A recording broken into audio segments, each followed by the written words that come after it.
Mars, our red mysterious neighbor in the solar system, a prime contender for our search of extraterrestrial life and also possible future human colony. But these are just fantasy, folklores, and science fiction and stuff for movies, right? Well, guess what? The gap between planetary science and folklore fiction has just been slashed significantly. Real encounter with alien life as well as human habitat all of a sudden doesn't seem so absurd anymore. What changed?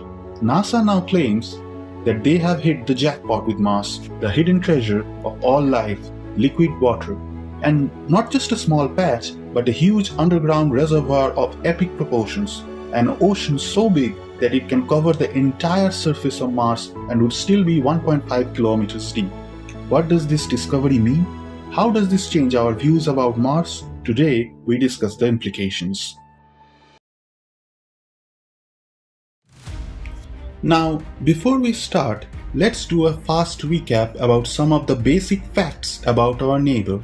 Mars lies between us and Jupiter, with a similar Mars-day cycle of 24.6 hours.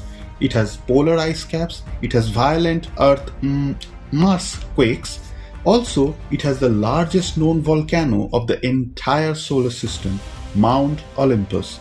Oh, and that dark red surface of Mars? It's just from iron oxides. It has plenty of them in its soil.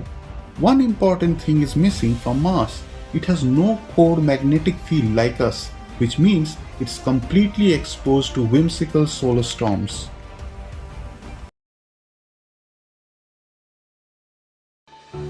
The quest to find water beyond Earth has been one of the most compelling and enduring missions in planetary science. Water is essential for life as we know it, and the discovery of water on other celestial bodies has profound implications for our understanding of the universe and the potential for extraterrestrial life. Mars has captured our attention due to the abundance of proof that it had liquid water, rivers, and valleys once upon a time. This is one of hundreds of little channels. This is actually not so little. This is a few hundred miles long. Channels which look for all the world as if they've been cut by running water. If this is due to running water on Mars, it must have been made at a time when the Martian climate was very different from what it is today.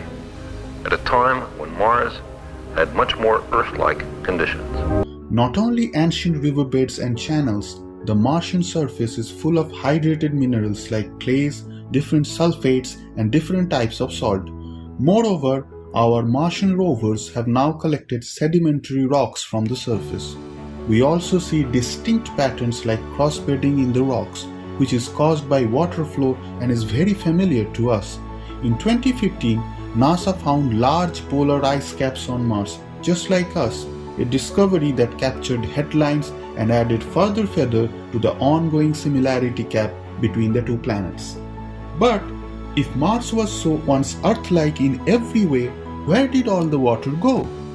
Mars once looked like Earth 3 billion years ago, and now it doesn't. It's dry and it's desolate, and so a big question is, where's the water? Where did it go? NASA's outer space robotic explorer, the InSight lander, touched down on Mars in 2018.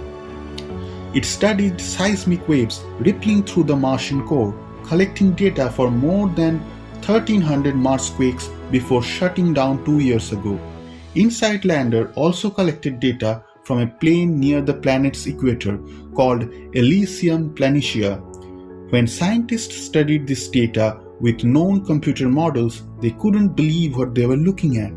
The data made perfect sense if one assumed the impossible: a vast underground liquid ocean inside the Martian cores, possibly in fractures 11.5 to 20 kilometers underground.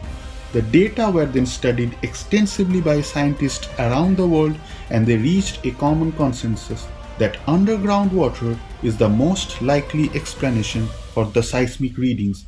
And if the InSight data collected at Elysium Planitia is representative of the rest of Mars, the water would be enough to fill a global ocean 1 to 2 kilometers deep. What it means for alien life? Liquid water is a key ingredient for life. and its presence on Mars raises the possibility that microbial life could exist or may have existed on the planet. The underground reservoir provides a stable environment that could potentially harbor life, protected from the harsh surface conditions of Mars, which include extreme cold, high radiation levels, and a thin atmosphere.